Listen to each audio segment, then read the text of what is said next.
I found 3 million in an abandoned building. Just as I was about to take the money, my friend showed up and reminded me that it was time to leave work. Afraid that he would discover my secret, I quickly hid the money and pretended nothing had happened as I followed my friend out. I knew that once I left, I couldn't return here because the building was scheduled to be demolished in 2 hours. But I didn't want to miss this opportunity to get rich, as all my colleagues were clocking out. I used the excuse that I had forgotten my phone in the building to ask to return. I gave my friend the $100 I had found and asked him to keep it a secret. Then I secretly returned to the abandoned building and went back to where I found the money. I excitedly pulled out the bag and opened it to check. Sure enough, it was filled with cash. This meant I could retire early without having to work. Just as I was looking forward to my future life, I heard the sound of someone smashing a wall next door. I peeked out cautiously to look and saw a blond man wielding tools to smash the wall. It was clear he was also after the money. I rushed back to the room, packed the money back into the bag, and then sneaked away from behind him. As I was heading downstairs with a large sum of money, I noticed a man with a gun walking upstairs. Realizing the danger approaching, I began to feel nervous. Since there was only one way out, I had no choice but to return. But I accidentally kicked a steel pipe on the ground. The loud noise caught everyone's attention. Realizing I had been exposed, I hurriedly hid the money. But one of the gunmen came over. I quickly hid behind the curtains so he wouldn't see me. But when I looked up, I saw that the blonde man was also hiding behind the curtains. It turned out they weren't working together. We stared at each other, neither daring to make a sound. Just as the tension reached its peak, the armed robber suddenly turned and left. It turned out they had caught my friend and found the 100 on him. The criminals realized my friend had discovered the hiding spot, so he immediately ordered his men to interrogate him.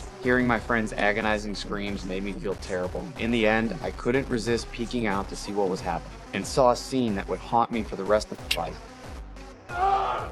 There. The sudden scream alerted everyone to me present. I hurriedly grabbed all the money and tried to escape. But when I thought of how my friend had been killed because of me, I hesitated. So I decided to kill all the criminals to avenge my friend.